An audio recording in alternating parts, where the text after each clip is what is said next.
welcome back to Between Pages and Friends, a book club podcast where your four book besties dive into the epic, the magical, and downright dramatic, because therapy is expensive, but fiction is free. Sort of.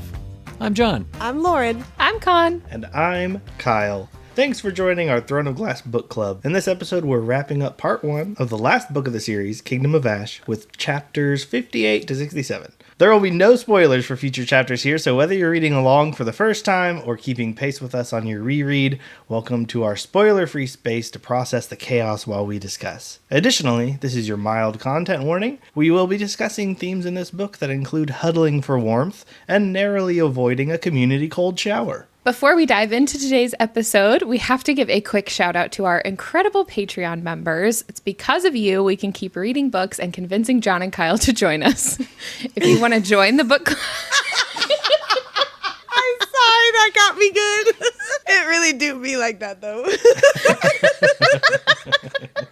Want to join the club? Head over to Patreon. We have membership options for $5 or $10 a month that will give you access to all kinds of fun stuff like early ad-free episodes, game nights, and a growing community of other really lovely book nerds. Our Patreon is linked in the show notes or description box below. Lastly, let's kick off this episode with a little bit of love from one of our recent reviewers. Writing a review and sharing with a friend is really the best and easiest way to support any podcast, but in this case, specifically us, because we're like pretty cool, I guess. It helps the show reach more people, and personally, it makes our day. We screenshot these and send them to each other, and we laugh, and we love it. Here is one from Kathy1992 from Apple Podcasts.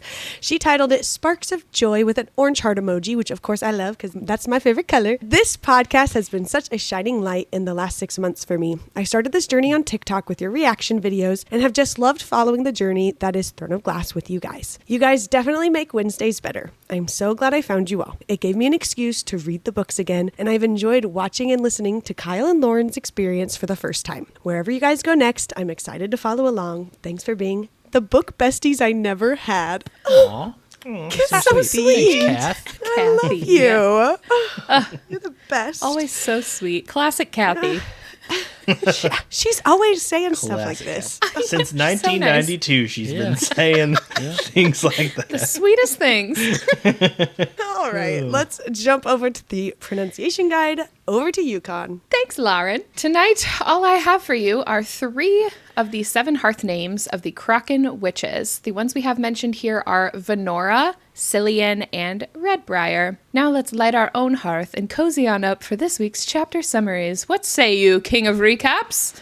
Blessings and good tidings to thee, my pronunciation queen. Yes. Oh. And let us begin with thy cunning lady of the north, Elide, helping any way she can in the Eniel keep as the battle doth rage. Thine soldier of unfortune, Kale, bolstered by his fair maiden's joyous news of a babe. Nezrin and Sartak receive grave tidings of foul Morath soldiers scheming at the dam. Swiftly do they ride to thwart such efforts, yet, alas, perchance too late.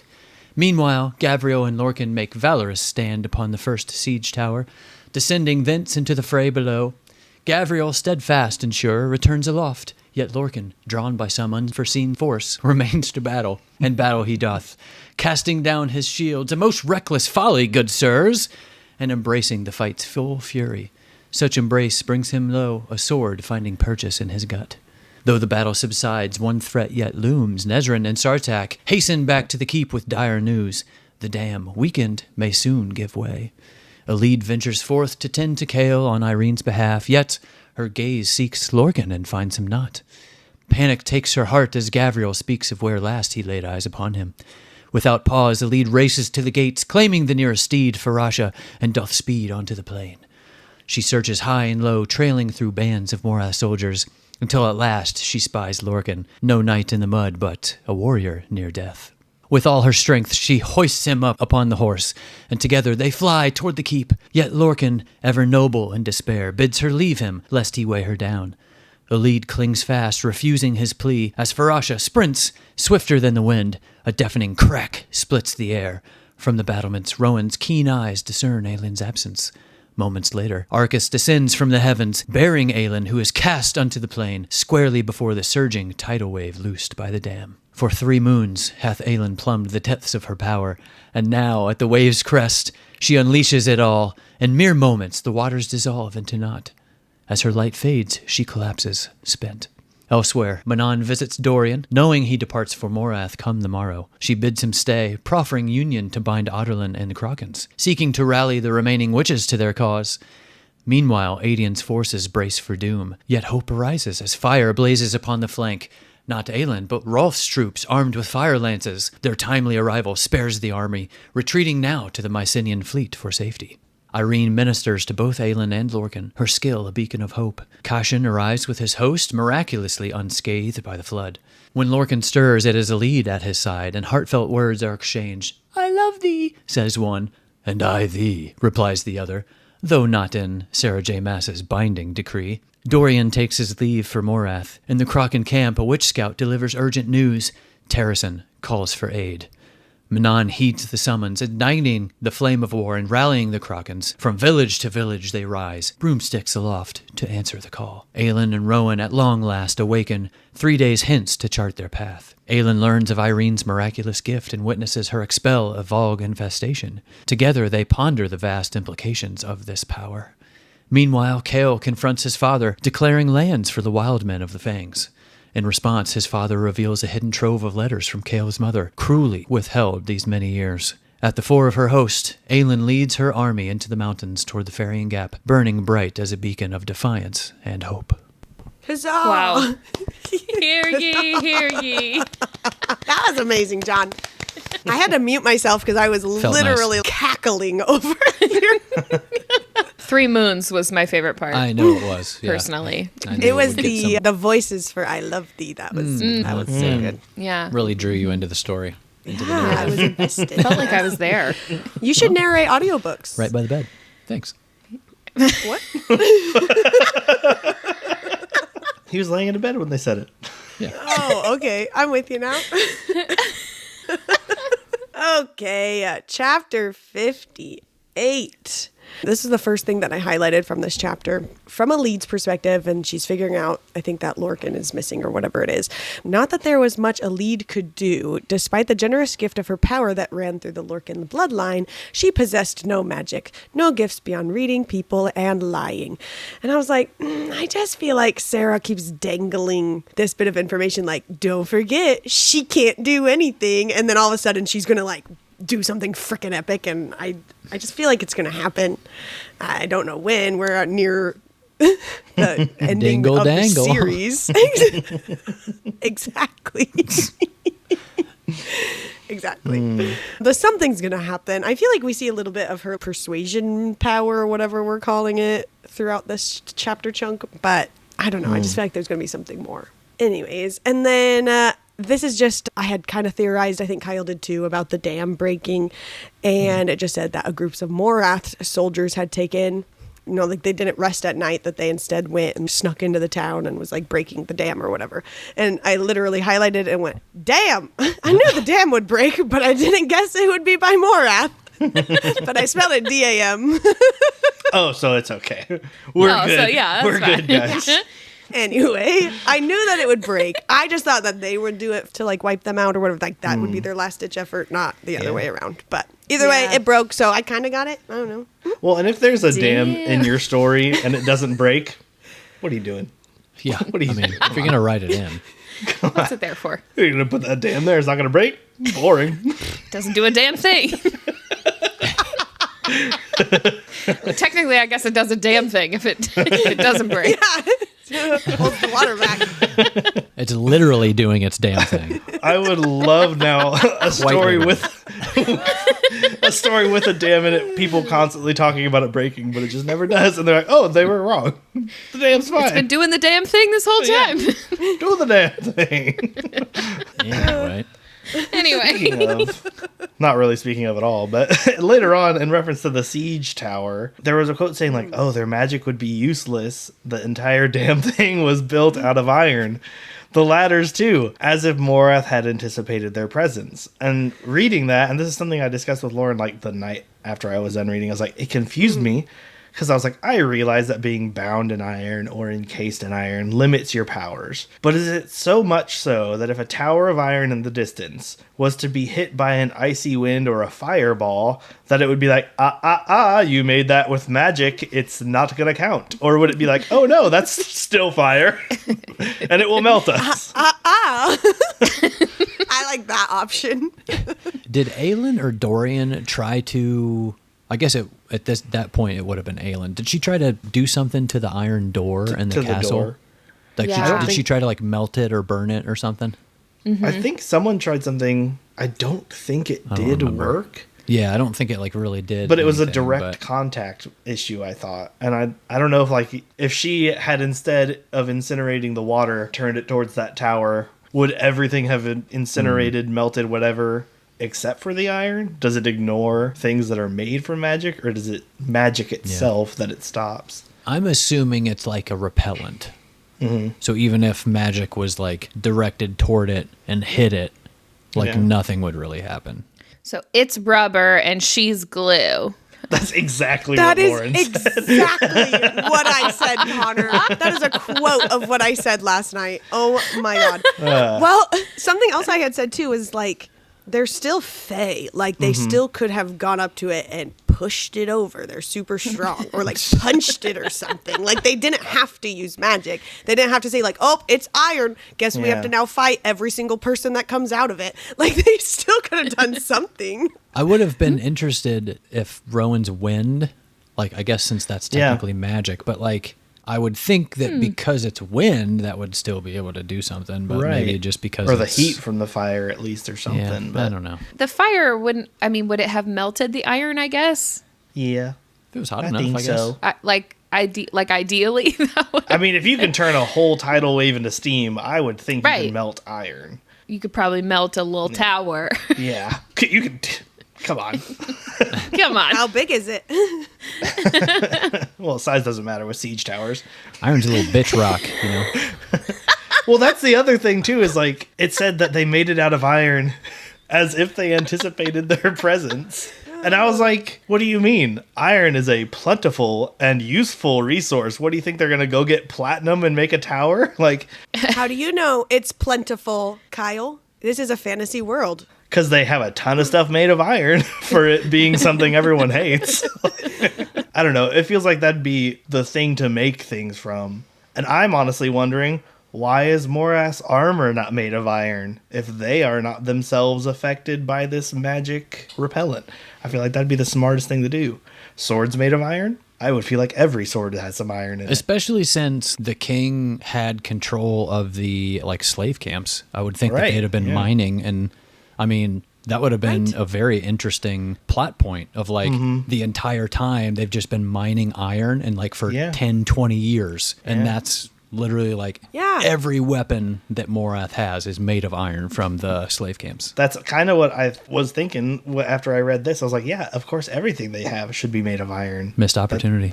Yeah. They only got enough across 10 years to make like 2 siege towers. And this is why Erewhon loses. I'm sorry to get political, but if he can't think ahead, Political.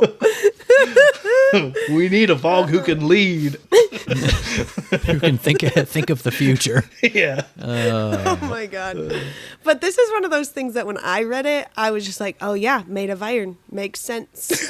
Moving on. And then Kyle's over here like, no, it would never make sense. I'm really actually mad at myself for it taking this long to be like, wait a minute, iron's a normal, obtainable thing. Why is this not more common? Yeah. Sarah wrote it. That's it. That's the law. Yep. Oh my gosh. Okay. I just had a quick note here that it says that a nudge on Lorcan's shoulder told him not to run, but to fight. So Lorcan listened. And I just had to note it because I feel like it's the first time in a while that we've really had any nudging from the gods. Like they've been pretty silent overall this whole book. I think other than Mala telling Rowan it was time to go when he was saving Aelin. But in this case, like, Lorcan was about to die. So I don't know why Hellas is suddenly showing up to be like, it's okay, you should go fight. I thought the same thing. Maybe just because he was also going to kill a bunch of people. So Hellas was like, hell yeah, let's kill a bunch of Hellas, people. yeah. Maybe he's just like, look, you're gonna die anyway. You're gonna die a pansy or a warrior. Keep fighting. But I don't think there was any. I was thinking maybe if Aneth was also doing some nudging in this instance, it might have made sense. But I don't think it was really in Elite's POV at all. But I just figured I would kind of throw that in there because there hasn't been a lot of God's Watch other than the really cryptic conversations with the useless dead people. So that's all I got. Are so so useless. How dare Just they? like real life. They haven't done a thing for me here. Yeah, they really don't offer anything. I haven't gotten any nudges or hands on my shoulder. Yeah, nothing. You seen how much land they have? Just taking up all that space. All right. Anyway, speaking of dead people, I had a quote where it said, Lorcan fell, sword clattering, icy mud sucked at his face as if it would swallow him whole. And I just wrote, yeah, it did. I just thought that icy mud sucking at his face was a pretty interesting way of putting that. The way you reread that quote out and the emphasis on that word was really nice. Set the moment. Oh, wow. Anyway, moving on to 59. I don't have anything to add. I don't either. I'm just laughing. I asked Lauren if I should have put that in. I was like, I have this dumb joke. And she's like, yeah, you need to write Yeah, that. absolutely, yes. No notes, Kyle. Well done. Thank you. Chapter 59, I kind of had another Iron Tower moment where it said, yet Kale had merely wheeled his chair to his father's side, snarled something too soft for Rowan to hear, and the man backed off. This was like during some argument. His father was probably being a douche, as per usual. But he said, snarled something too soft for Rowan to hear. And I was like, I'm sorry, too soft for Rowan to hear? This guy who could mark a speeding Ilkin escaping by air at sea and hit it a mile away, who can smell emotions, who hears heartbeats down a hallway?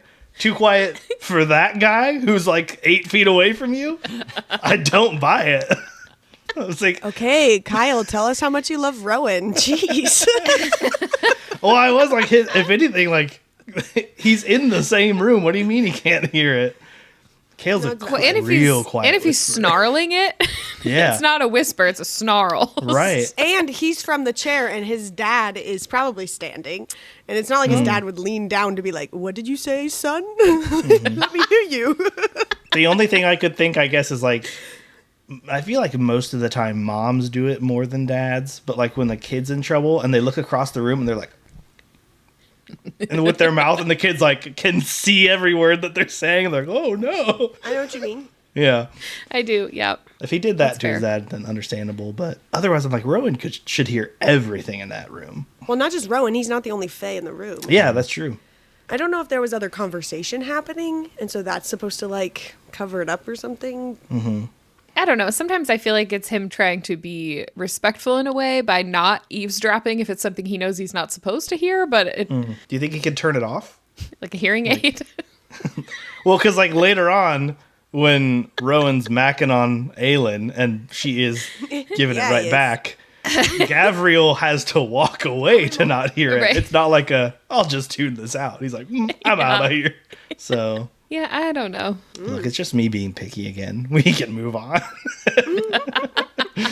Typical. Typical. A white man. No! Yes. Yes. Oh my God. Okay. Oh, this whole little passage, though, I think it was all from Elid's POV. She's like asking everyone where Lorcan is. And it literally says, like, it seemed like no one had even wondered where he was. Rowan's trying to get Fenris to go out there and like use his magic, which we do get like some explanation for why Fenris didn't even want to try to do that or didn't think that he could. But even when Fenris says no, Rowan's like, dude, why? And Aelin's like, leave it alone. Like, she doesn't offer to help either. I don't know that she could have helped at that point, but like, I don't know. That seemed so shitty to me that everybody was just like, nope, guess he's gonna die. Like, whatever. Yeah, this stuff happens in war or whatever. Yeah, like, I know they don't fully trust Lorcan yet, but like, he's still part of the cadre. I feel like if anybody else was out there, they would have And the been a Blood lot Oath. more concerned. Yeah, and the Blood Oath. Like, couldn't I don't know. They were all saying they didn't know where he was, but like, could Aelin have used the blood oath with him since they were like close enough? Pull up, find my friends. Like, I don't know how that works. At first, I thought it was because they just like assumed like nothing happens to Lorcan. He's been around for forever. Yeah, he's been around longer than any of them. I guess. And they've never seen him like super injured or something before. So maybe it didn't cross their mind just because they've never had to worry about Lorcan before. Yeah. So maybe it was some of that, like in their defense at first. But then, yeah, 100% after they found out he was probably out there and did nothing. That I definitely think was a little harsh, but. Yeah. But Elide really just. Yep, she did the thing. She was being she did the damn thing. Yeah, she did. No, that was Aelin. You got your females mixed up in the story. Oh, yeah. Okay. Okay, well, speaking of a lead, Kyle, I saw your meme and I don't appreciate it, but I just saw your note. Okay, so the quote I have here is where it said, "Elide backed away a step, then another. Lorcan couldn't be dead. She would know if he were dead. She would know it, italicized, in her heart, in her soul, if he were gone." And I'm like, mates? They're mates, right? Mates? They have to be. Right? That's like, that makes sense. Kyle, can we mute him, please? That would make sense. that like, if she would know it in her soul and everything, if he was gone, that's literally a mate. So tell me I'm wrong. Mine? Checkmate. Exactly. You're going to look at me and tell me that I'm wrong? She came down on Farasha, dude.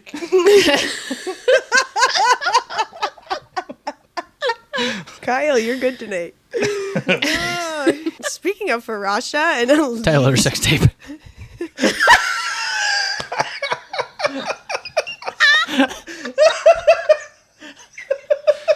Yes.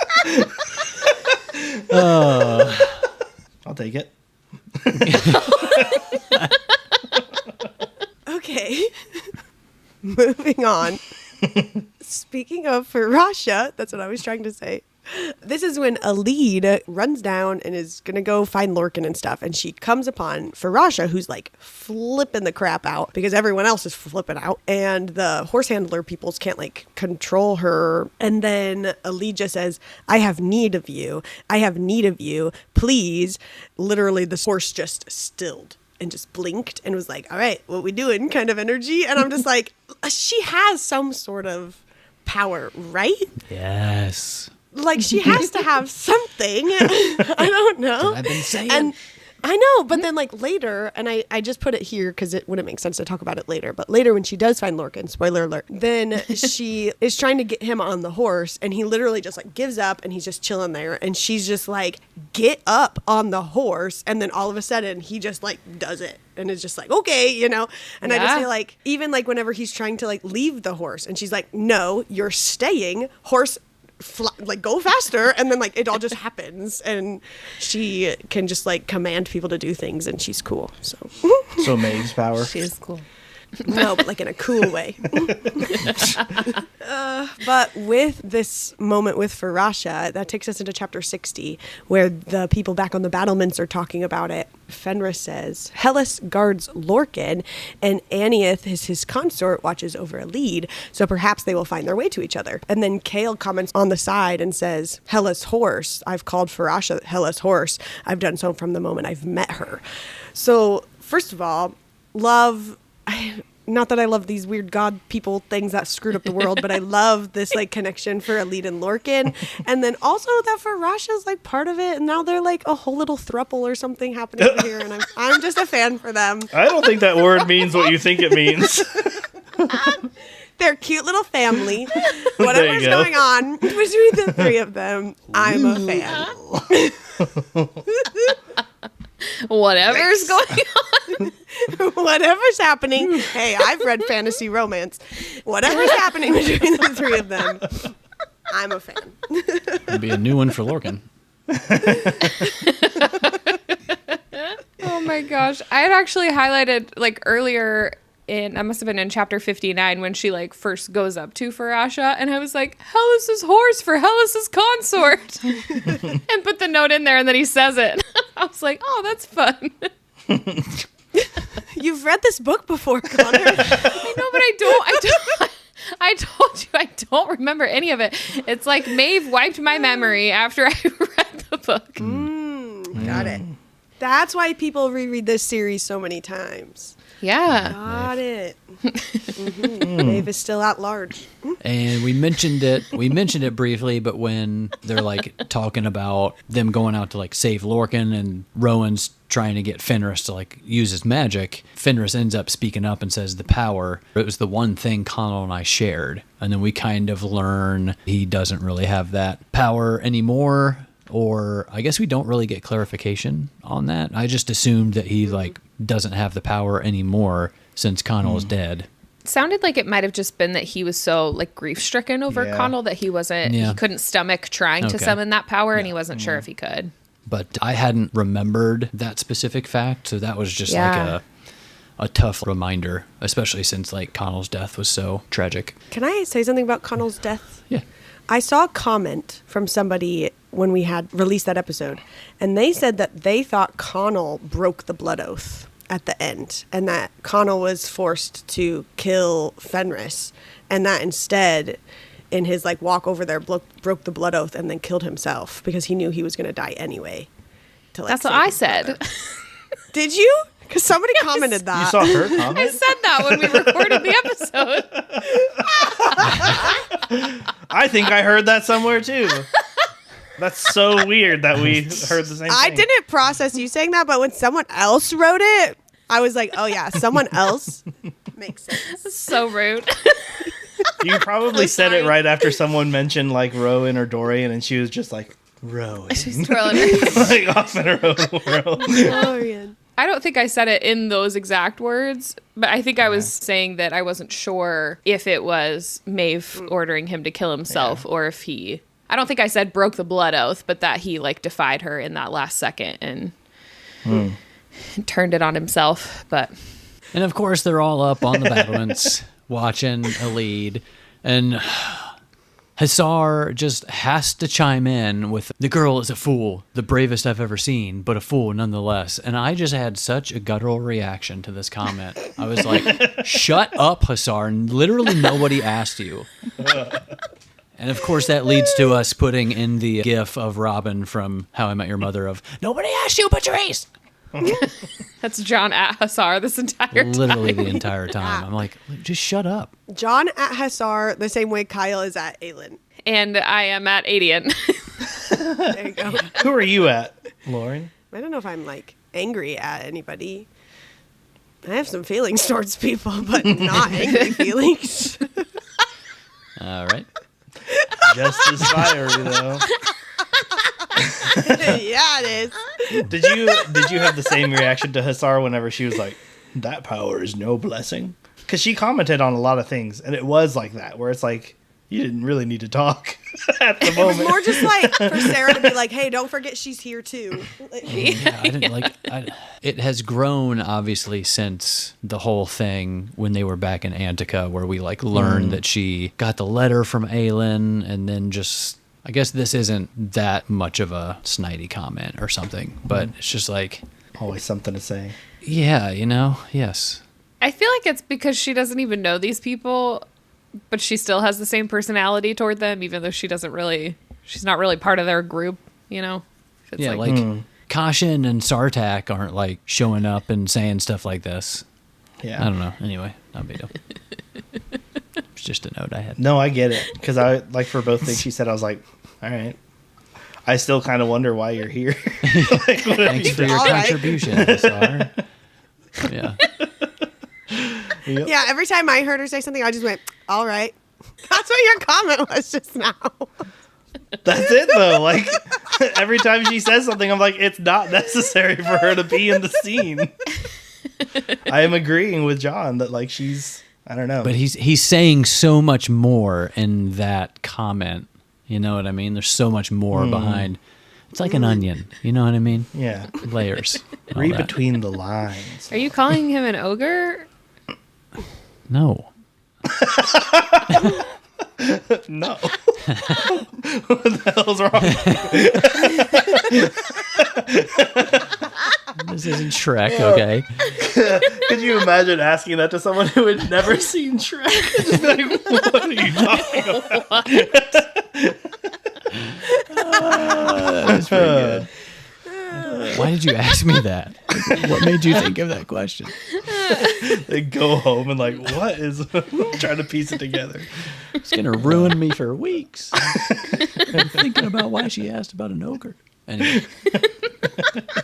Okay, on a completely unrelated note, when she does finally find Lorcan at the end of this chapter, I just had to note, like, I thought it was so cool that Elide is riding in the middle of this chaos. Like, she's like on the battlefield, but she's recognizing the patterns around her enough, and she knows Lorcan well enough that she could pinpoint where he specifically had been fighting. Like, before she even saw him, she saw the area that he was in and was like, oh, Lorcan's over here. Like, that's this was obviously like a product of his destruction, his fighting style and magic and stuff. I just thought that was cool. Anyway, that brings us into chapter 61, and I'm stepping back to let Lauren fangirl over this part, but of course I had to highlight the I love yous. Take it away, Lauren. Thank you. I highlighted so much of all of their conversations, and I could have put them in this whole entire episode, but you guys would get annoyed with me because you also read the book. So instead, I just left the one quote that was one of those in Kindle, you know, when like so many people highlight it and it's like thousands of other people have highlighted this too. And so, of course, that means this is the best one of them all. And this is when they are riding back on their horse. Lorcan says, I love you, he whispered in Elide's ear. I have loved you from the moment you picked up that axe to slay the Ilkin. Her tears flowed past him on the wind. And I will be with you. His voice broke and made him say the words, the truth in his heart. I will always be with you. Oh my gosh, it's so precious, and I just love them. And I love that later when she tells him that she loves him back, she says that she's loved him since the moment he came to save her from the Ilkin and from her uncle. So it's like the same moment that they both fell in love, which is probably when the mating bond went into place because, you know, that's a thing. And I'm just so happy for them. It's about dang time. It is. Last book. Ugh. Finally got another coupling. Finally. I mean, didn't they like start in the last book though? They did. So what do you mean it's about time? It's only been like a book, Lauren. They've been together for forever. Also, both of the books that we're talking about is really like 3 or 4 books. When we're talking about the entire tandem read together that we read. And this one that's like 1,000 pages. So it's been a while. But you say they've been together forever. 3 months of that was her barring him out of her life. Kyle, just let them be happy. They've been through enough, Kyle. Oh, man. And this kind of goes into that moment where obviously the dam breaks and says Elide slammed her heels into the dark flank and screamed, "Fly, Farasha, fly, fly, fly," and God's help her, that horse did. Bro, this straight got me. This added to a cry count for me. I don't know why, but it did. It was just like I was in the zone of like reading in this moment, and it was like going back and forth between everybody watching up there and then her looking for him, and it just like, yeah, when I read this, it just like got me pretty good. Sweet. So yeah, That plus is so one sweet. for me for the cry counter. My next note, which is something Kyle also randomly called like 2 episodes ago, and John mentioned it in his recap, but when Rowan breathed 3 months, 3 months, she's been making the descent into her power for 3 months. 3 moons have passed. This line, when it came up, literally gave me chills. Like, I knew that was coming, but I was also editing our episode 27, and Kyle said something about how, I think you specifically asked, like, has she been tunneling down into her power this whole time? Like, can she do that while she's encased in the iron? I was going to say, I don't remember it. Yeah, I was like, Kyle probably won't remember this, but he did kind of call that. Kyle tried to argue me this week that I've taken one of his theories and claimed it to be my own theory, but he wants to know that it's actually his from the beginning. Didn't say if that. It's right. And it was this whole argument we had about whose theory is right. It's causing us arguments. I told her there's a theory that I think you're right about. I technically said it first, but I didn't say it nearly as detailed as she did. But then she has said it so much that I've been like, yeah, whatever. Because like I have no idea if it's true. So you're going to let her take credit for that one? Or, Yeah, sure. Yeah, this man and his but not theories. behind closed doors. No, he's going to like make sure I know that he said No, it first. she begged me to tell her what it was. And I was like, you don't have to know. And I forgot Well, I how it wouldn't even know. got brought up, but And it's brought up in this chapter chunk too. is it? Okay, well, I guess Yeah. we'll know. We'll get to it. It's the fact that Irene is going to be like a potential solution to Yeah. healing Oh, yeah. Erewhon or Maeve Yeah. or whatever. He apparently said something along those lines first, and then I said a bunch more details. And then they talk Yeah. about it in this chapters with Irene healing people and if Erewhon and Maeve could be healed and blah, blah, blah. The thing is, our theories are sort of different. Because mine, I think I just offhandedly said, like, oh, Irene's going to learn how to kill Vogue, and then she'll be the person who takes care of Erewhon. But Lauren was like, oh, this is why all the healers were taken away. Irene is going to do all of this with the other healers, and they're all going to do this. And I was like, oh, yeah, that's a lot more detailed than mine. But Spot on impression. thank you. When you said our theories are a lot different, I thought to myself that yours are right and mine are wrong. Throwing yourself under the bus. Nice. I mean, we literally have like 50 hours of documentation about that being true, so We I do. can't really deny it. We could just be right together if you want. Wow. Nice. Mates?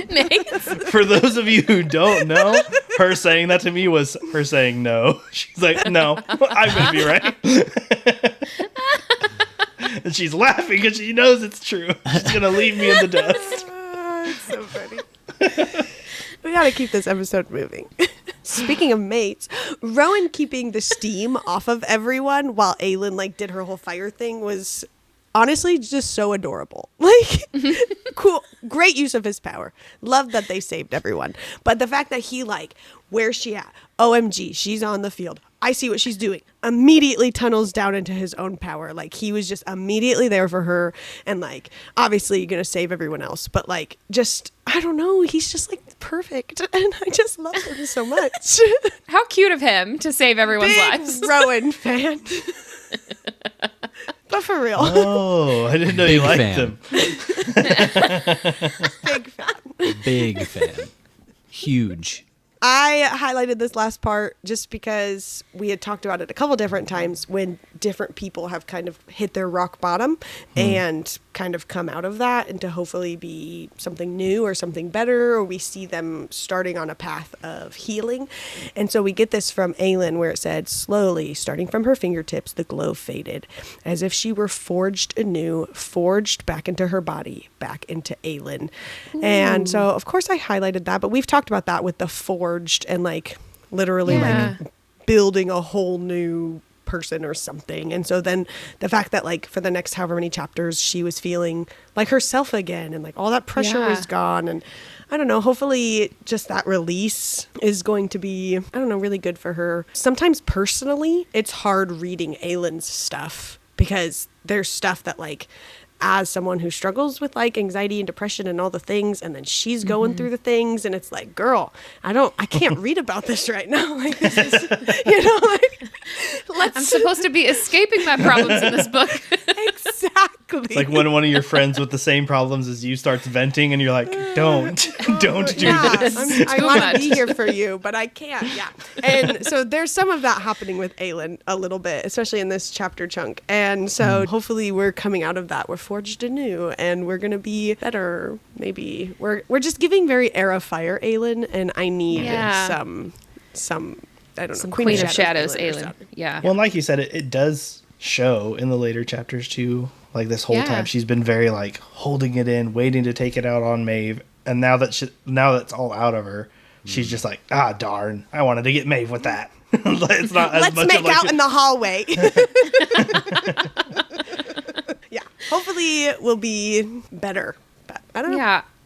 Yeah, I liked I noticed the big shift in her whole demeanor through the rest of this chapter section, but I didn't even connect it to this line. I really like that. That is similar to the few I feel like that we've read so far, but especially in Air of Fire.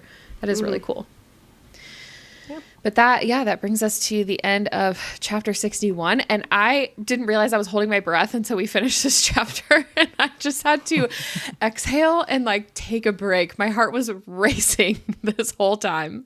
Yes, me too. So while we are taking a little breather here, we need to tell you about Book of the Month's December deal for new members. With Book of the Month, finding your favorite read is super easy. They handpick the best new books every month across all genres so that there's something new for everyone. And I am so hyped for my pick this month. It's The 13th Child by Aaron A. Craig. It's about a young healer trying to save the king's life while navigating a cutthroat court meddling gods and her own destiny as the goddaughter of death. Given that high-stakes fantasy with a little bit of side of romance, can't wait to dive in. Nice. But no matter what genre you're into, Book of the Month's got you covered. And another thing I love is you can skip a month. Anytime nothing does catch your eye, you won't lose a credit. You can save it for later because it rolls over. So it's stress-free, flexible, perfect for busy readers who have a lot on their list. And for the month of December, new members get a fun holiday-themed sticker sheet with their first box. You can grab yours for just $5 with the code TINSEL, that's TINSEL, at checkout to join Book of the Month today. Get the link in our show notes or description box below to get started. That brings us into chapter 62. Yes, we go back to Manon and Dorian, where they're getting kind of cozy, and Manon brings the idea of marriage into it for a alliance between kingdoms. And I was like, man, everybody's getting married or talking about it. It's almost like the world is ending, or freshman year of college. It's basically the same thing. Yeah, I was like... Kind of like that. I mean, kind of, I guess. We just got the love confession from Elide and Lorcan, and now these two are like, let's get married for the heck of it. Dorian's not into it, which rightfully so, but... She's also not Well, like he is for the into heck of it. it. She's Yeah, like it's not- this and this and this and this. They're into it for different reasons, and neither of them are the right reasons for each other At this time. at this time. I did actually really love this scene. Like, I just love Dorian for this because he recognized that Manon might eventually feel trapped if he said yes right now. And he's like putting her first in this moment because he wants to say yes in his POV. Like, he does want to stay and he wants to marry her if that's what she wants. But I just love that he's recognizing that she's doing it more for the sake of sacrifice. And that's not the right reason in his eyes to get married, which again is a big, It's not. like, he's kind of come full circle from like first book Dorian, who wanted to marry for love and wouldn't marry just for the sake of an alliance.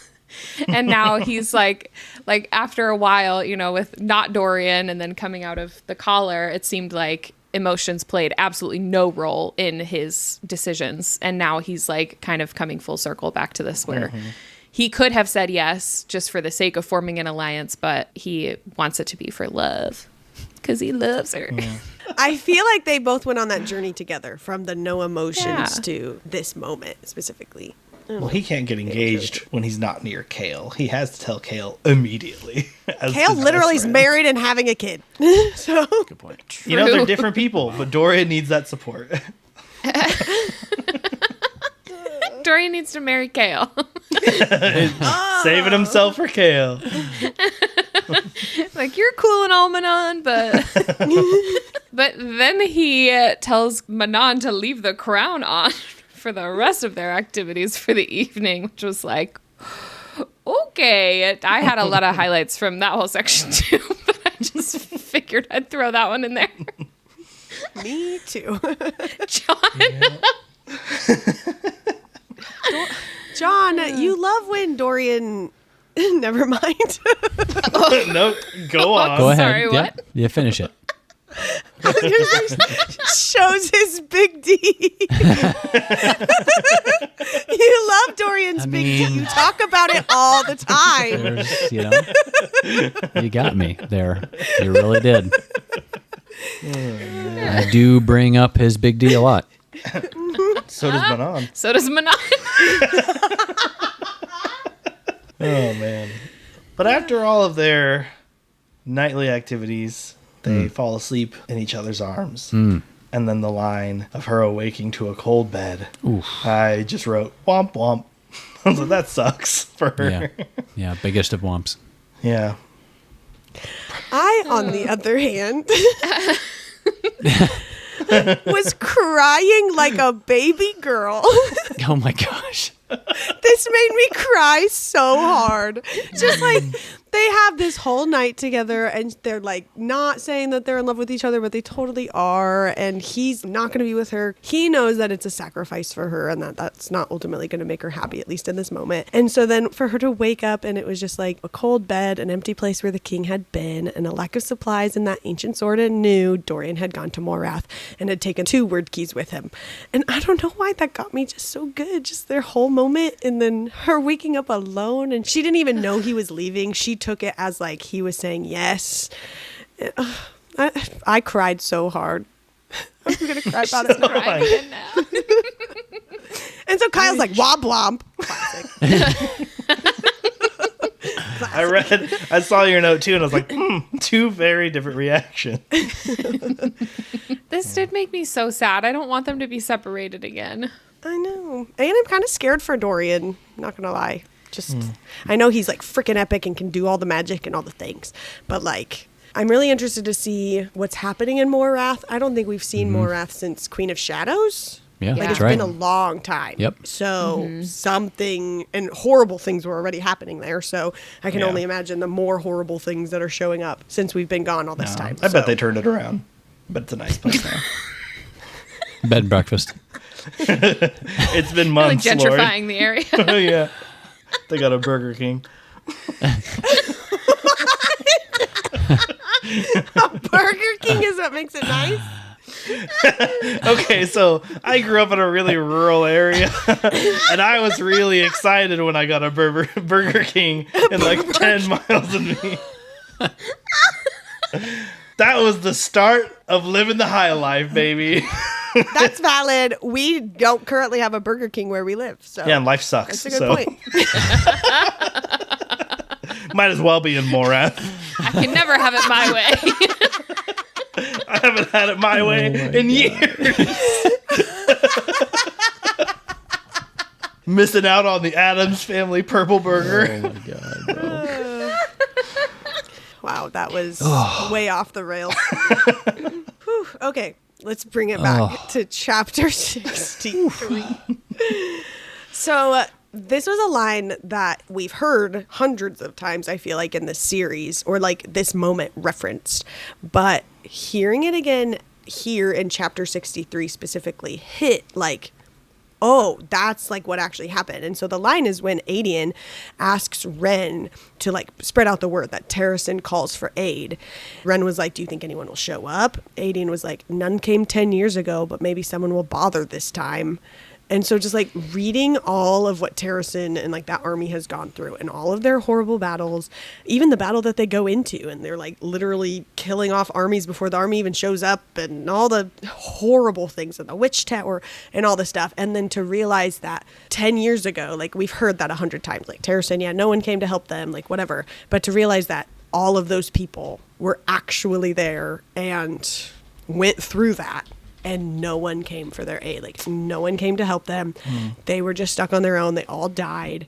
I don't know. I guess I just actually understood what was happening with that sentence and how, like, major that is compared to just being like, oh, wow, 10 years ago. Wow, sucks for those people. Like, I don't know how I read it before, but, like, not with, like, this much meaning of, like, I don't know, actually being there. Well, and for that many of them to have experienced that before and then come back to fight for Aelin now. And willingly like put themselves in this situation again, not knowing if people were going to show up.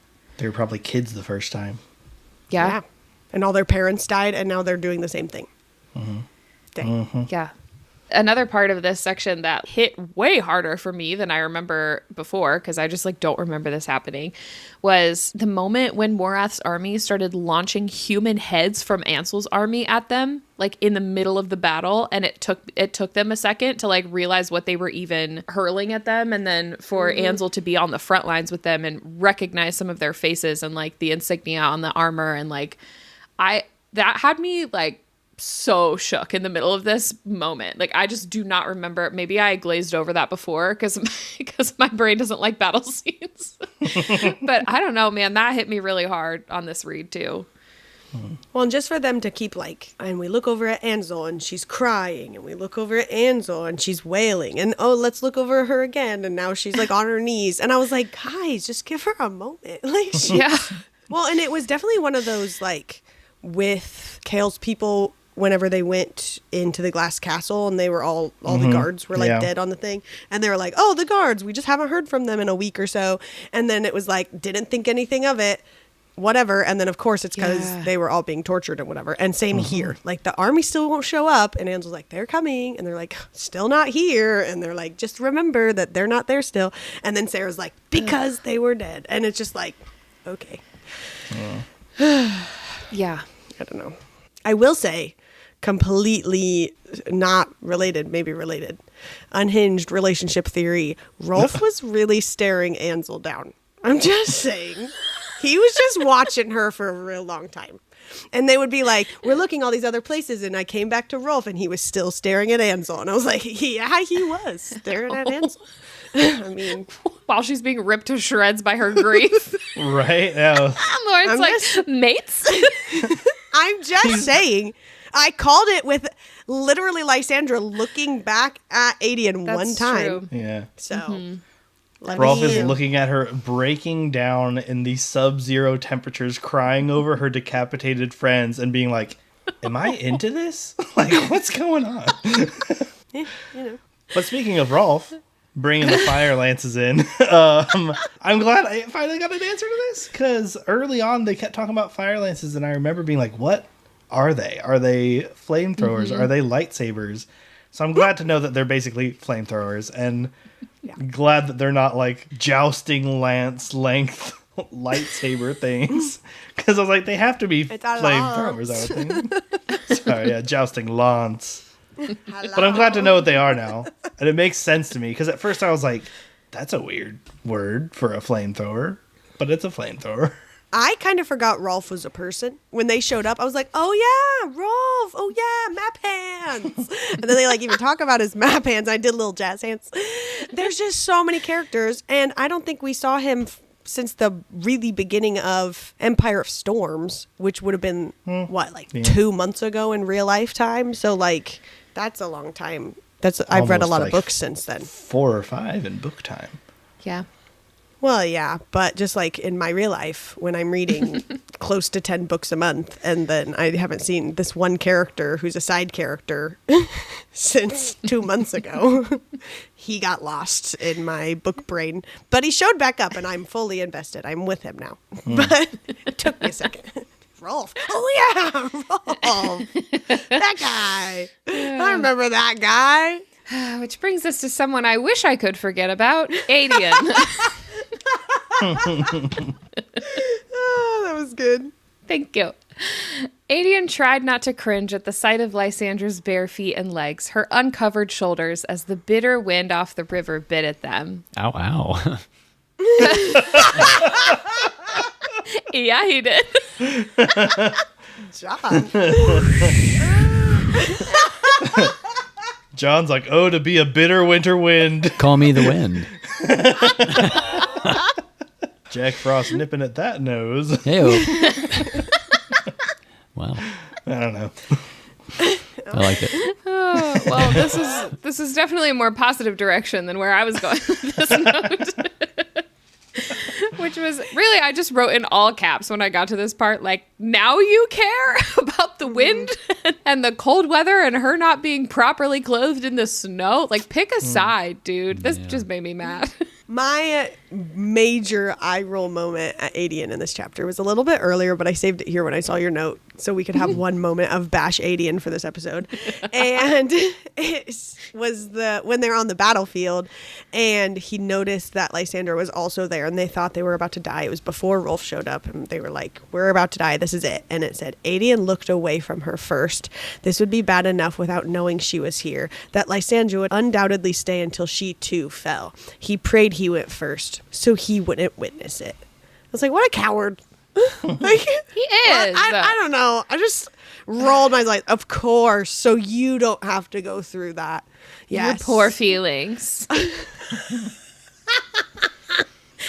So mad. Me too. Let's stop talking about him. Okay, Yeah. chapter 64. Speaking of rolling your eyes, we roll right into chapter 64. Good transition. And I had the note here where Elide is with Lorcan as he is like waking up and stuff. It says, Lorcan didn't breathe as Elide gently reached out her hand and interlaced their fingers. I love you, she whispered. He was glad he was lying down. The words would have knocked him to his knees. Even now, he was half inclined to bow before her, the true owner of his ancient, wicked heart. And I just wrote, my man. That's it. That's the note. Is that how you feel when I tell you I love you? Yeah. I'm just going to bow before her. That's how I say it too. I love you. You just look at the mirror and you're like, my man, I got that. I'm like, We did that. Just pound your chest. Well, they have this super cute interaction between them and their own little makeout session, all the whole bit. And she starts to leave, and it said she was limping to the door. Lorcan sent a flicker of his power to wrap around her ankle. The limp vanished. A hand on the knob, she gave him a small, grateful nod. I missed that. And he heard the unspoken words as she disappeared into the busy hall that I missed you. Lorcan allowed himself a rare smile. And I'm like, this is so cute, but why has no one fixed her leg? Like, she's literally with hundreds of healers. And she's just limping around town. I'm like, guys, I think give that the woman some help. maybe the hundreds of dying soldiers take priority temporarily over her inconvenient limp. What? considering though how much she has helped and has been around like hundreds of healers, nobody was like, let me just take like 2 minutes. 2 Just seconds. give me your leg.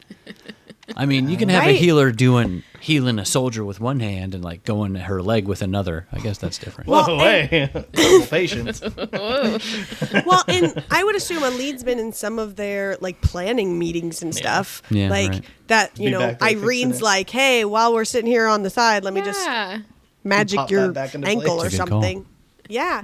But also, whenever she was on the battlefield and she was like trying to push Lorcan up on the Yeah. horse, it said like her ankle cracked or something. Yeah. And I was like, oh, she like broke it again. This will be perfect for them to like re-heal it the proper way. But then like nothing happened with that. And I was like, oh. Yeah, no, Poor still lead. severely injured. Yeah. And everyone's just like, oh, yeah, that's just a lead. Look at her. I'll lead. I just think somebody should heal her leg.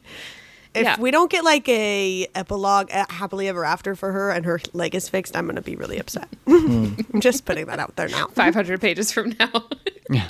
I wish I never read this series. A lead still limping. That's the only thing I'm mad at. 1 star. I don't know. Also, I just put this last comment in here since this is the last time we really see Lorcan and Elide in this chapter section.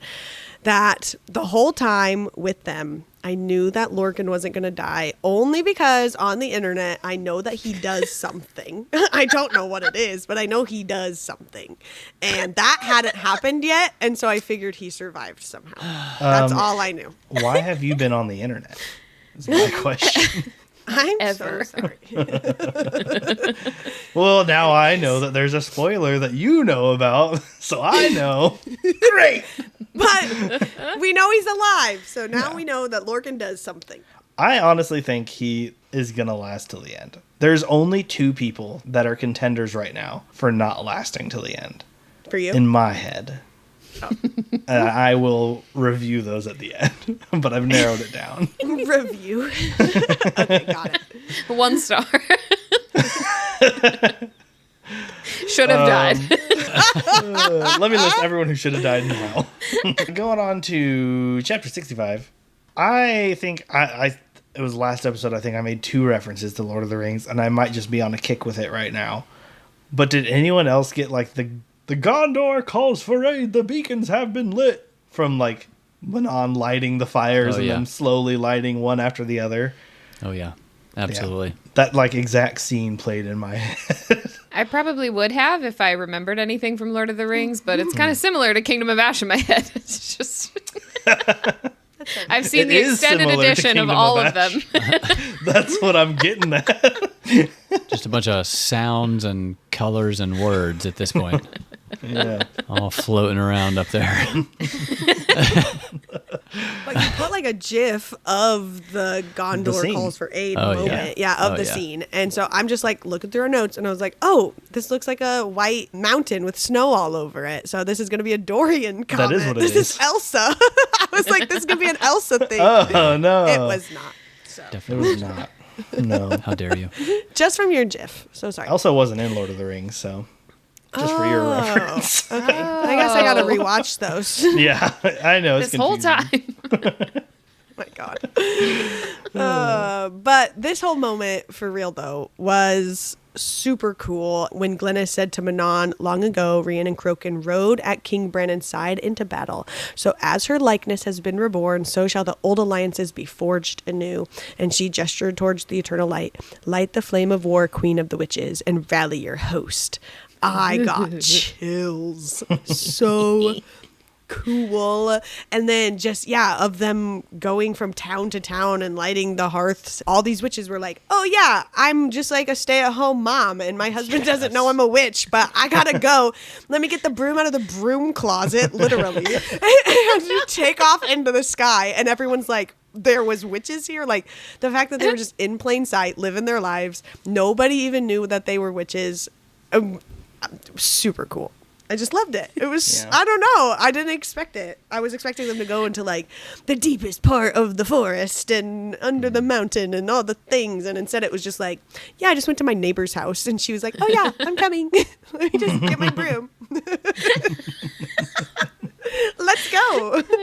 Now I'm picturing the little mommy pig from Sing, where she has like, Yes. she has like 200 kids, Yep. and she like rigs this whole system in her house, and nobody even notices she's gone. She's just like, 100%. Yeah. How weird would it be to not be home when that happens? Like, dad and kids come home and mom's just not there, and they're like, "What the heck?" and they're like, "Where's the broom?" Yeah. Does anyone know Yeah, where the broom the two went? things they're concerned about: where's mom and where's our broom? I don't even think they were using that broom, probably, but That she had suspiciously mounted on a wall for the past few many years. yeah. Unless they can just use anything. Like she's, I lost my broom. I gotta take the Swiffer. One of them goes to their neighbor's house. Can I borrow your broom? I'm so sorry. It was just the fact that like even the husbands didn't know. I don't Yeah. know. Just the whole thing. I was like, what? It was so cool. Chills. It was a neat scene. I hope one of them was the guy who said "Long live King Dorian," and his whole year is just like so weird for him right now. He's really going through it. I hope he's doing okay. Love that guy. I think about him now and then. If anyone survives, Yeah. I hope it's him.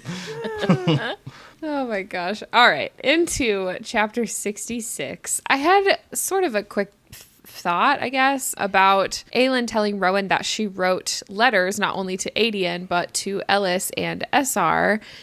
And she was saying that it was like a total gamble because she was asking them for aid and half guessing about Maeve being Vogue. And at first I was like, I don't feel like that's a total gamble because it's not like Maeve's gonna just be extra mad that she wrote those letters or something. Like, but then I was thinking through, like, I mean, I guess for them, if they do try to help and they're not successful, Maeve's probably just gonna kill him for trying to help.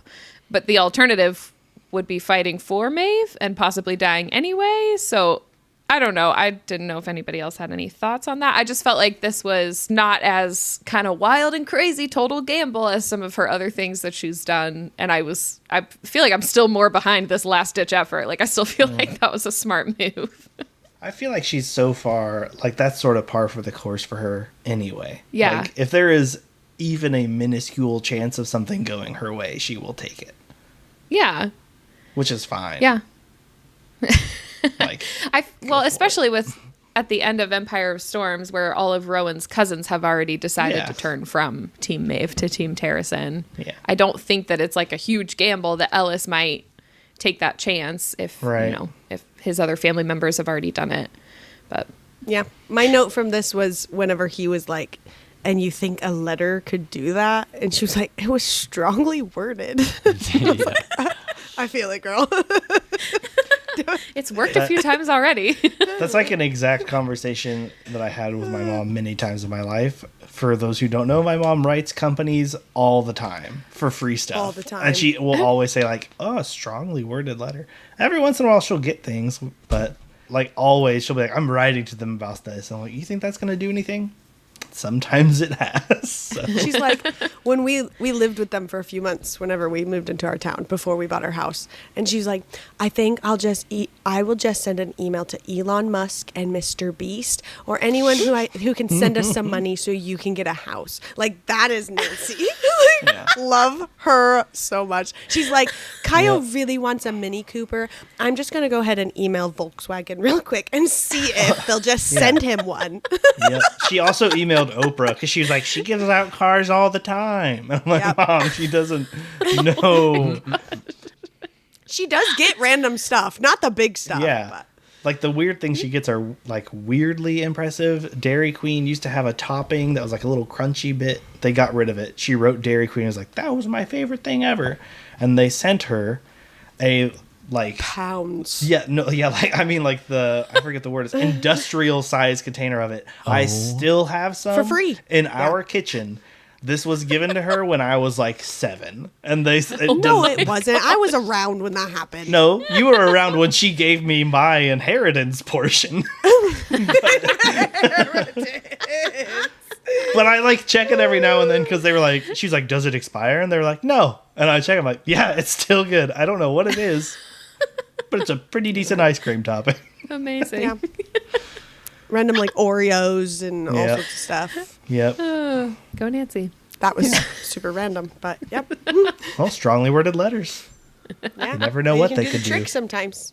Oh, but in this same conversation, something that I just really loved from Rowan was when Aylin, this was the start of her kind of opening up to him more. And she said, I just want it to be over. Rowan went wholly still, but he granted her the space to think, to speak. And that one line, like, I just loved so much from him because he just like listened to everything she had to say. And then he addressed it with hope and confidence and love. And it wasn't like he was trying to interrupt her or tell her how she should feel. Like, it was just, I feel like all of his moves through this whole book have just been like top tier, 10 out of 10, no notes, just absolutely love Rowan. And then I also highlighted like all of their banter at the end of this chapter because I've just missed it so much. I miss this whole progression of their conversations where it's like they open up, there's something really deep and heavy and they work through it. And then it ends on like a lighthearted note. Like they just kind of are in this cycle of processing and working through things together and then just coming out of it stronger and feeling a little bit better. And I love them. So at the end of that conversation, they're being really nice and sweet to each other, and then they get real nice and sweet with each other. And Aylin's point of view just says, on the other side of the door, she could have sworn that cat soft feet quickly padded away. I just put the gif from Gabriel's perspective of him just being like, well, time for me to hit the old dusty trail. Like, I don't want to listen into any of this happening in here. The word quickly really got me. Yeah. Like, whoop, better book it. I mean, the fact that he sat out there, assumedly, for 3 days or whatever, him and Fenris were taking shifts between Lorcan and Rowan and Aylin and just taking care of them. And he's not even blood sworn or anything. He's just there being super nice and great. Yeah. So. But whenever they leave the room finally and they're like eating breakfast and they're just hanging out and they make out on the stairs because why not? And this line just made me laugh where it was like, and if Aylin was being honest with herself, she was still debating hauling him into the nearest closet when they set off to find their companions at last. And I was like, what is it with her and closets? Her and Kale both. I know. They had that one good time and now it's like, I gotta relive that moment.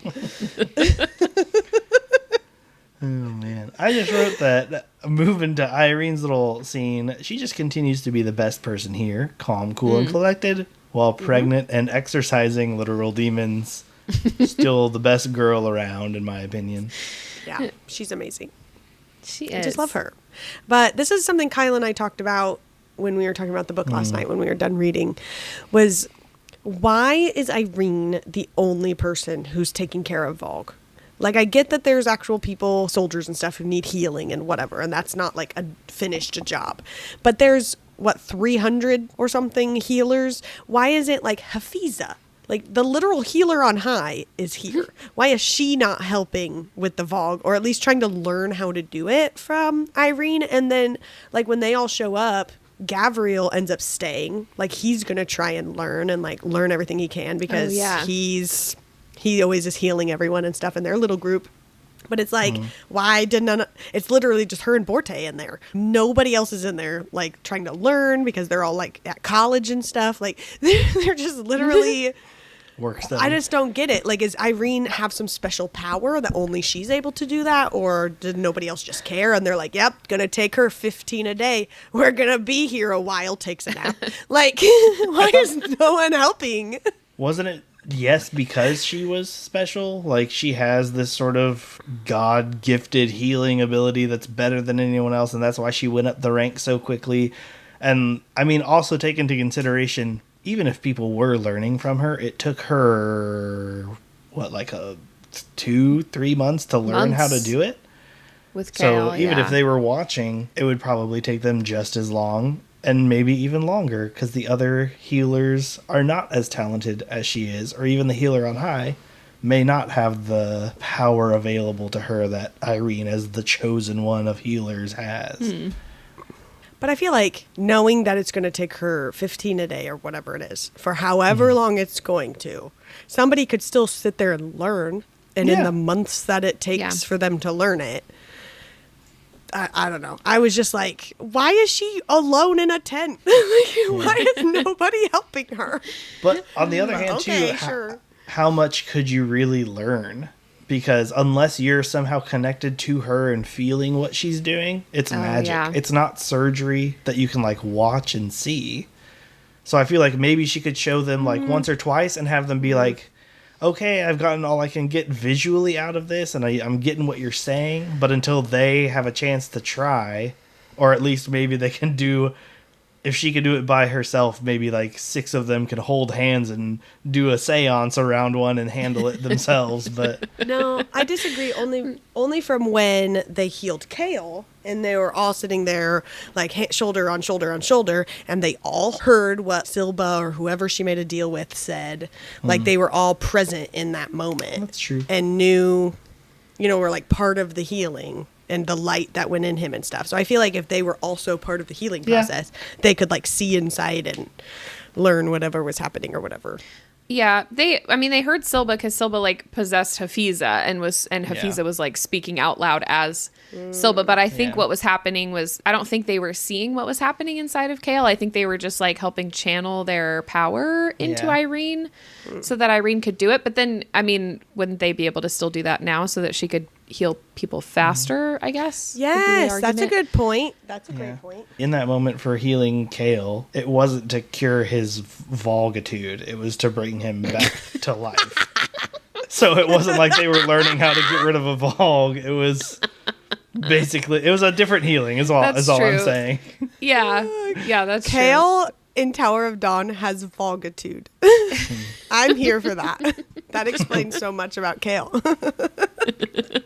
I think Irene says too, isn't it in that scene where Gavriel asks if he can watch, and she's like, there's not really anything to see. Like, I can't really show you what's happening. It's just kind of, you can watch me hover my hand over this guy, but like, maybe that's part of it too. I don't know. I guess all of the other healers probably are very busy after the battle, but it is interesting that there wouldn't be at least like one other healer in there with her. Well, and if you think about it too, she went against the Volg in Kale and in Duva, and if someone who is less trained went against it, it's possible that the Volg could move into them, because that was her warring back and forth with it as a parasite, and she was like drained because of her healing it as well, attacking her directly in her magic. I don't know. I just feel like there has to be some better long-term plan to heal everyone than just waiting in line for Irene. Like a training program or something. Or if that's the case, she needs to start charging. They should like build a tower. Hear me out. And all these healers could come there and learn how to do it. I don't know what they could call it. Learn how to what? But So it's you heard college. me. Exactly. Oh, my God. Okay. Chapter 67. This is the last last one. chapter. Okay, this just goes to my point. Just putting it out there as another documented reference for whenever this theory comes true. But this is Aelin, and it said she rested her hand atop Goldrun's hill, and flame dancing from her fingers seemingly into the red stone itself. So far, we have just seen her put her hand on it, and it seemed to like dance with fire, or the gem did, or whatever. But now he is like actually watching the fire go into it. So something's happening there with the little sword. Something's gonna be good. But Aelin says, like, she's thinking about like Irene healing everyone, and said, could Irene heal them, Erewhon and Maeve? I don't know why I didn't think of it.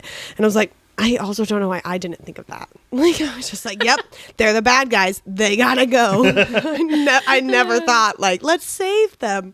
So Yeah. I had thought of it once upon a time, but I also thought if the Volg are parasites, as they've been described, but these guys literally are the Volg, how do you heal someone of what they truly are, unless these Volg are also something that used to not be Volg, but were infested by something like a more powerful Volg from one of the many worlds that they came from. But, like, if they literally are a Volg, then, yeah, there's no way to heal them without them dying unless they themselves are other creatures taken over by the Volg, if that makes sense. It does. I'm just laughing at your note that says Volgier host. Yeah. yeah, a Volgier Volg. I think she was talking about, though, I guess the person, like Erewhon's in a new body. Erewhon was in Parrington's body, and so we know Right. that body was definitely a stolen one. What happened to Parrington's body? Do we know? It was a flabby extra meat or whatever it said. It I'm literally said it was a flabby, right? That's what it said. It was saggy, something extra meat. I'm not lying. Connor's shaking her head. That was the line. No, John I'm not tweeted. shaking my head. I'm just laughing. That's what the line was. That it got like a new skin because the last one got like sag. No, you're balls. right. yeah. But, like, was it a new body, or did he get rid of, or did he emphasize I think that's or what- improve Parrington's body? No, I don't think it's Parrington's. No, I think it's a new. Okay, that's what I thought. So what happened? He did to a hermit Parrington's crab. But then Rowan was asking, was like Maeve or Erewhon's new body like something they created? Or was it another stolen person? body? Yeah. You know what I mean? So like, is there a person inside of them to save? I think was Rowan's question back. But I found the line. it says saggy or flabby. Does it say either of those words? Flappy? Dingy? I grew tired of wearing that sagging meat. Thank you. I was close with flabby. All right. Still, I feel like if they are the actual parasite, then there's not really a way to heal them without killing them. Because, like, that would be like someone having any parasite, like a leech on them, and be like, well, we could take the leech off and then stop the leech from being a leech. Yeah, you do that by stepping on it. You're not going to change a leech. I think though that she's talking about specifically the person inside of Yeah, it. Like if if there's there just is another one, yeah. solution, than just killing the thing that she will see. Like there's a way Yeah. to just kill Erewhon or Maeve or whatever. All right. I don't know. But this is like the line though that we were talking about earlier with Irene potentially being the answer or something, where Aelin says she's the greatest weapon we have. If the keys are not in play, are we fools not to push to use it? And then they just have this like whole conversation about, should we risk it? You know, she has a baby, you know, that's not fair to Kale, and like all the things. And the fact that they're like having this conversation, but that's, I don't know, maybe setting up Irene to be a hero, and definitely the theory and stuff that Kyle and I were talking about earlier. Maybe she could get like all the other healers to learn, and then they do the whole hand on your shoulder thing and come together and that sort of exactly. And then Erewhon's heart will grow 3 sizes bigger that Christmas. You almost.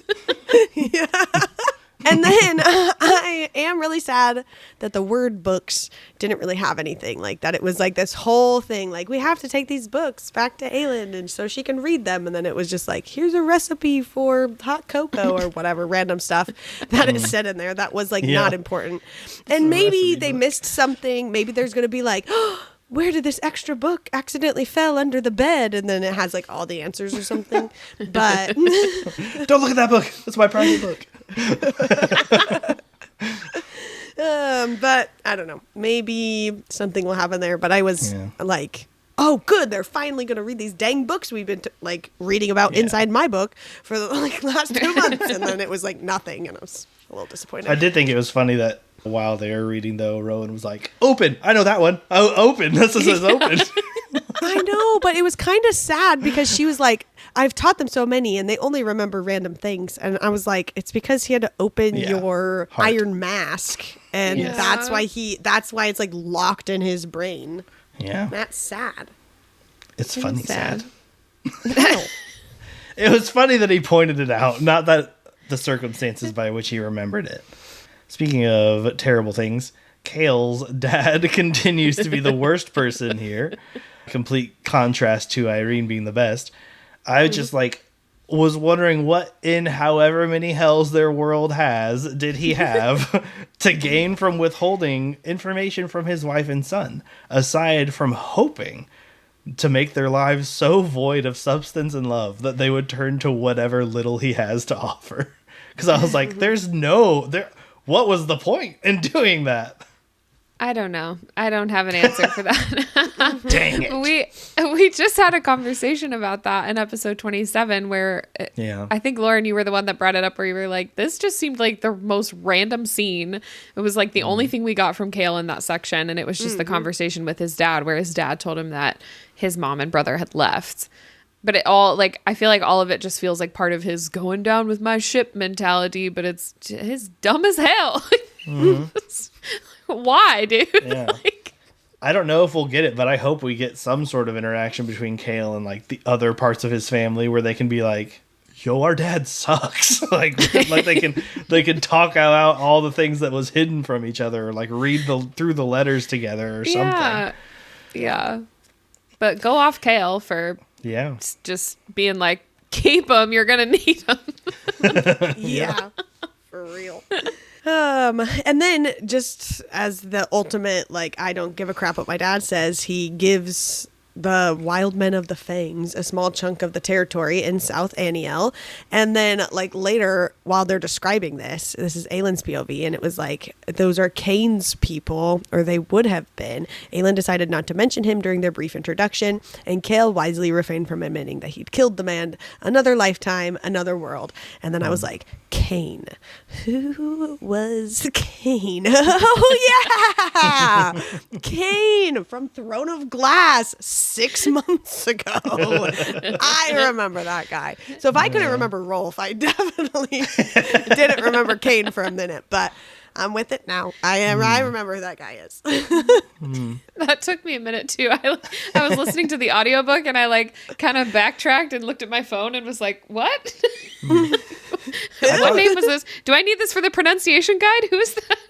For a minute, I thought it said Cairn until I reread it. I was like, oh no, Cain. That guy.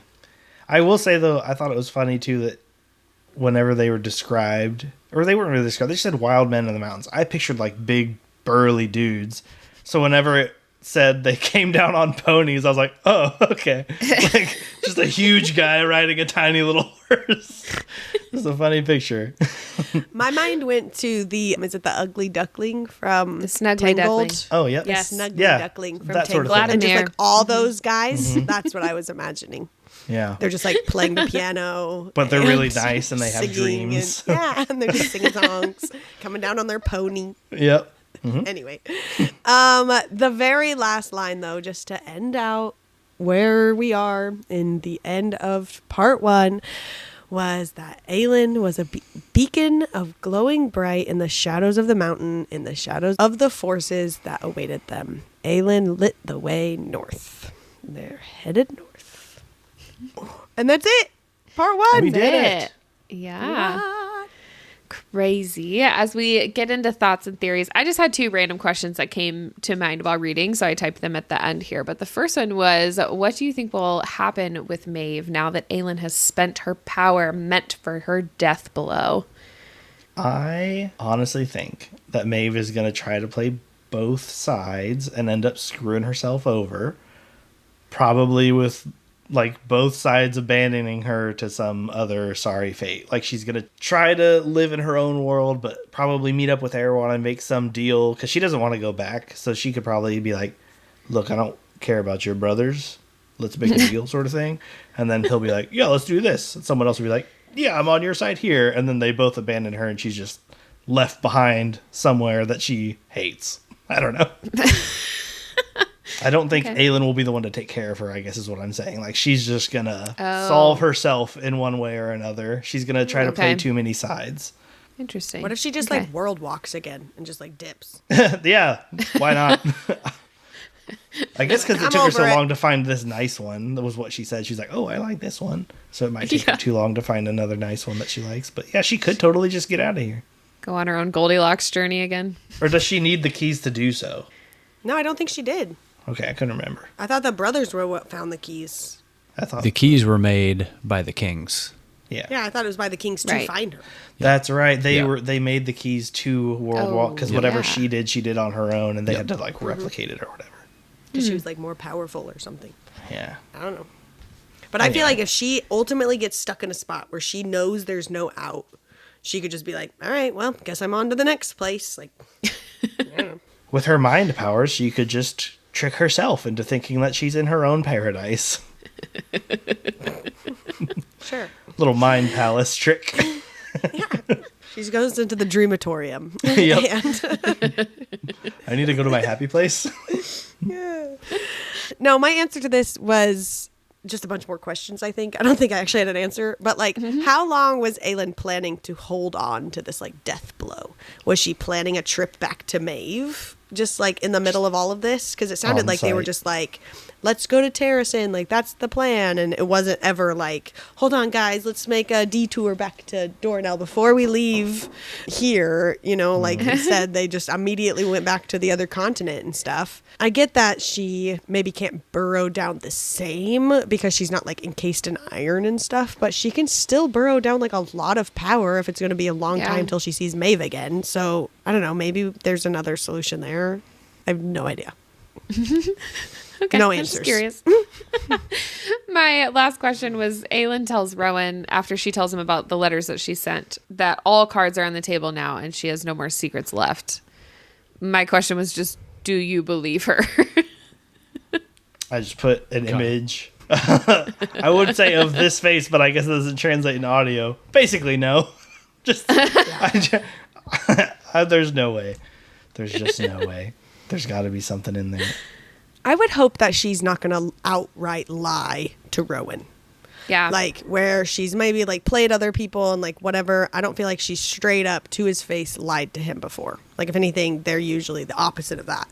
So, the fact that it's to Rowan gives me hope that in this exact moment she says it is the truth. That doesn't mean it won't be tomorrow or the next day or whatever. But, like, in this exact moment she says it, I hope that would be the truth. I feel like there's something going on with Goldrin's hilt and, like, that whole thing that she might have up her sleeve, but I guess that's not really, like, I don't know, something, secret letters and all the things that she does all the time and random people showing up outside of what Rowan knows. So, I don't know. I would hope she doesn't lie to him.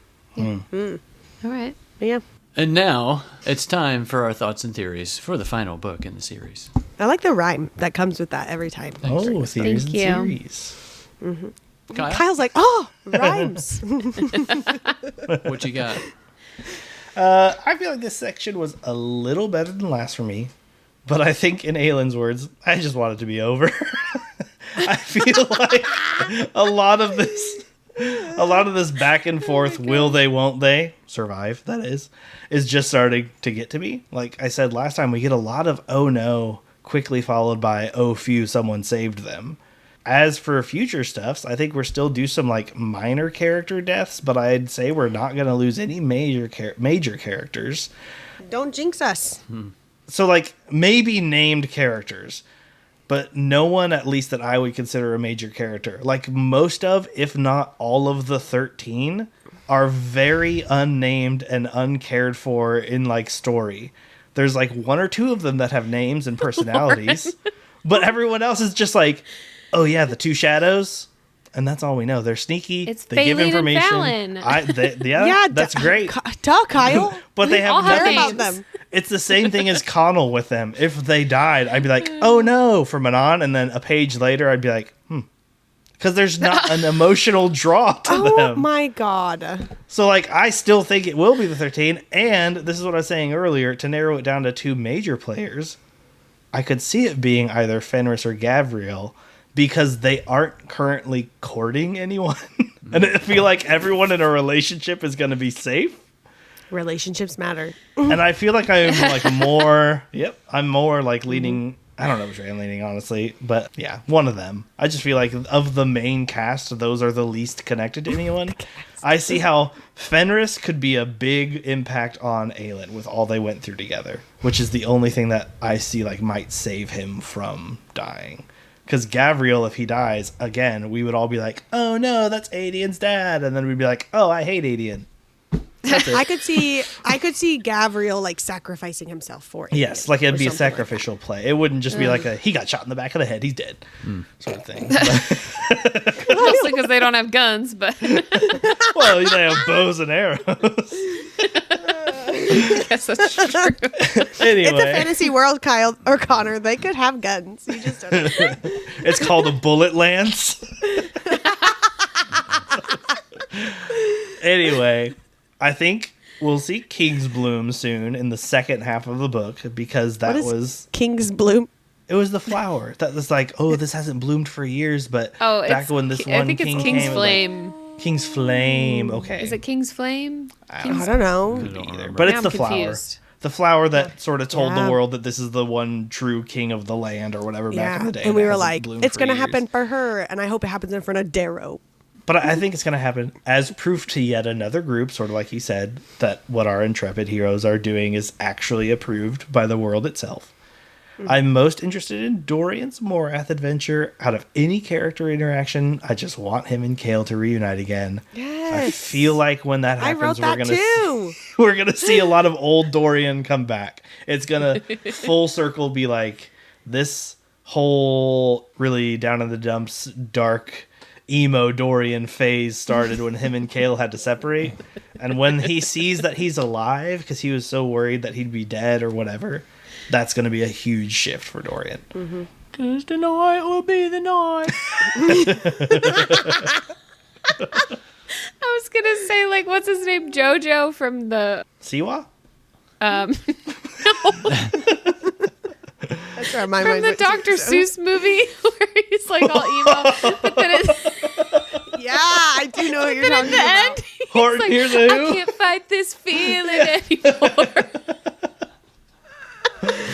Oh my gosh. Exactly like that. Horton hears a who. Yes, that's the one. Anyway, Lauren, what are your thoughts and theories? Yep. As much as I don't want Dorian to go to Morath, I said this earlier, I'm just so excited to see what the heck is happening in Morath. I've been asking like to have that POV for forever. So I don't think we've seen it since Queen of Shadows. That was literally forever ago. So I am so excited for that. I don't think, or I guess I don't know how Aelin would be the one to like forge the lock right now, since Dorian is so far away and he has both of the keys and possibly a third key soon. yeah. Like it just logistically at this current moment doesn't make sense. Maybe she learns this whole from the word key stuff, like this is how you travel between places. And they were like, oh, like Maeve does. And then Aelin will be like, poof, I'm in Morath. Give me the keys. And now here's the lock and like whatever. I don't know. Maybe something magic will happen like that. I don't know. But right now, doesn't really make sense. I'm so sad that Dorian and Kale won't see each other for even longer now because they have separated. So sad. Depressing. Worst part about Dorian leaving. Okay, it's actually really sad about Manon too, but extra sad for Dorian and Kale. I'm honestly really worried for Dorian that he's going to get captured again, only because of his conversation with Kaltain, because he was like, how did you fight it? And she was like giving him all this advice on how to do it and stuff. So it just makes sense that he would get captured and then like maybe fight his way out of it this time. And maybe because he has magic now, kind of like how Kaltain had her like shadowy, fiery magic. So I don't know. Something might happen there.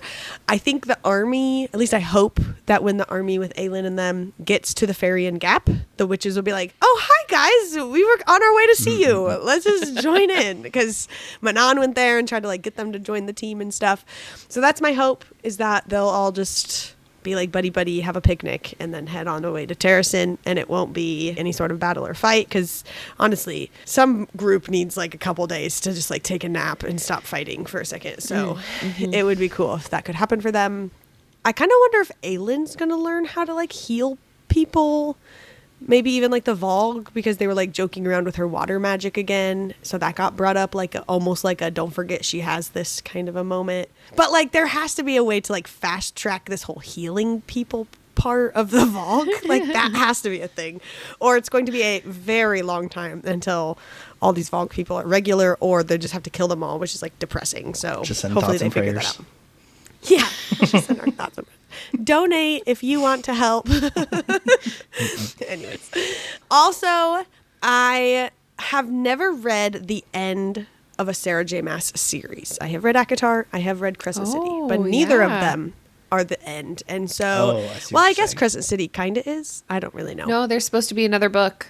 Yeah. So I've never read like, this is how I wrap up a series. And so I have absolutely no idea if I'm going to get like an epilogue or a happily ever after or any of those things from this book. And I'm telling y'all right now, if I don't get some freaking long happily ever after moment for these characters, like everyone's coupled up, freaking, if I don't see Irene's baby, I'm gonna be livid. Like everyone needs to have their own cute little house, come together for Yulemas or something. Like it has to be like this whole moment. And if I don't get that from everyone and see how they all are, I'm gonna be really, really upset. But because I've never read the end of an SJM book, like I feel like with other authors, I'm like, oh, usually that's how they, wrap up a series. So I know I'll get a little something or whatever. But I have absolutely no idea what I'm getting at the end of this book other than potential heartbreak. So hopefully there's some sort of happiness at the end. So is this maybe the only series that she has finished right now? If ACOTAR and Crescent... Oh, okay. But yeah, it sounds like we need like a Frost and Starlight situation. Yes. Like I need another novella. 300 pages just to wrap it up.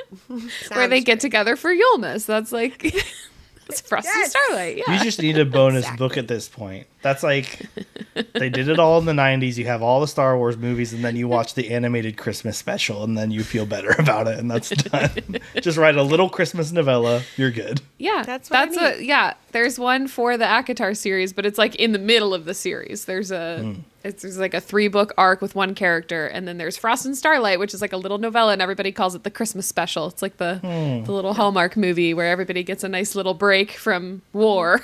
Gotcha. And it kind of sets up the next one a little bit with like switching to the characters and stuff, and then you pick up on a new one with new characters. Well, like same characters but a different POV. Right. Yeah. Right. Yeah. But anyways, I've never like fully finished a Sarah J Maas series before. Yeah. So Right. I just don't know what to expect at the end, but it better be a long epilogue of happily ever afters. Of just like, where are they now? Like the 80s freeze frame where it's like, yeah, Kale went on to graduate head of his class and blah, blah, blah, blah. For every character. That's what I need. Yeah. We'll make our own if there's not. Well, now it makes me sad that there won't be. Dang it.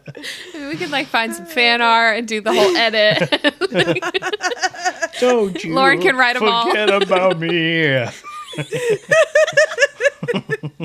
Exactly. That's happening now either way.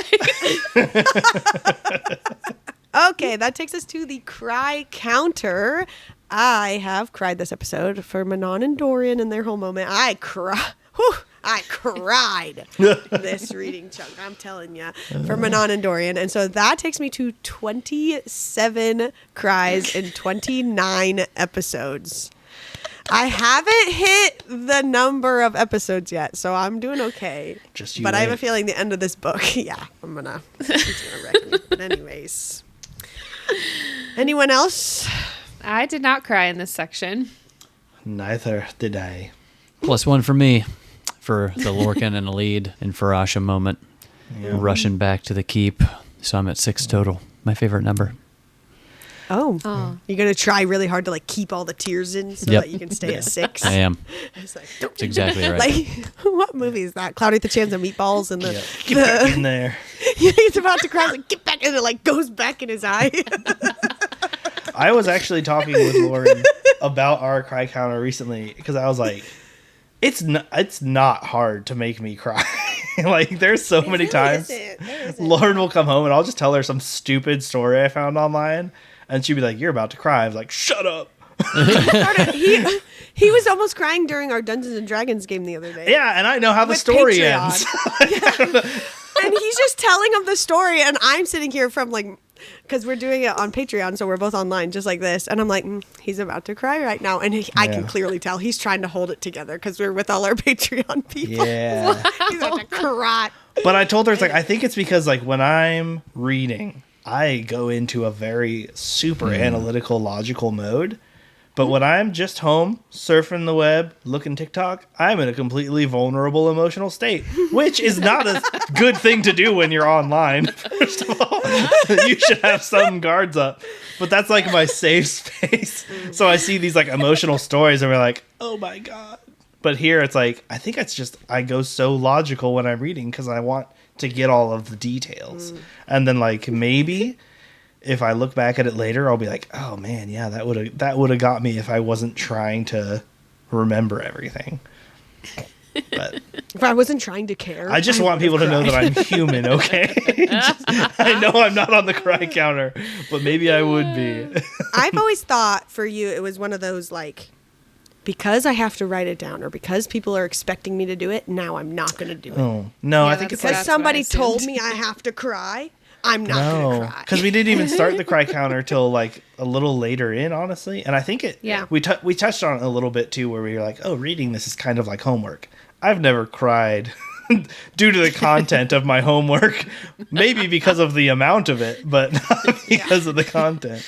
So I feel like it's the same sort of thing here. And like, I don't know, maybe if I was reading it on my own, it'd be a little freer. But here it's like, I gotta know all this because I gotta go talk about it in depth or whatever. But I think if you were reading this on your own, you would have said, Aelin, Ash River, Galathinius, DNF. Closed. that Done. might have been it too. I have been known to read the first book in series and be like, that's enough for me. Yep, I'm done. Maybe every time, if somebody go back and look at every time I've said womp womp, that might have been a time where it was We possible. need a womp womp counter. That's what we should have been doing. That this was whole my time. logical brain saying it's time to cry, and I was like, nah, womp womp. I gotta keep reading. Tears blur the pages, baby. We gotta keep going. Well, that there's a wrap on episode 29. 29. 29. I love that. Dive into part 2 with us next week as we discuss chapters 68 to 87. And before you go, give us a follow on Instagram and TikTok to stay up to date on our reading schedule and all things BPNF. In the meantime, check out our website, betweenpagesandfriends.com, for all the cute podcast merch and links to our Patreon, Amazon storefront, YouTube channel, social media, GoodReads, and more. Till next our paths crossed, stayeth wordy, stayeth nerdy, doth not stress, and remaineth blessed. Okay. Bye. Love you.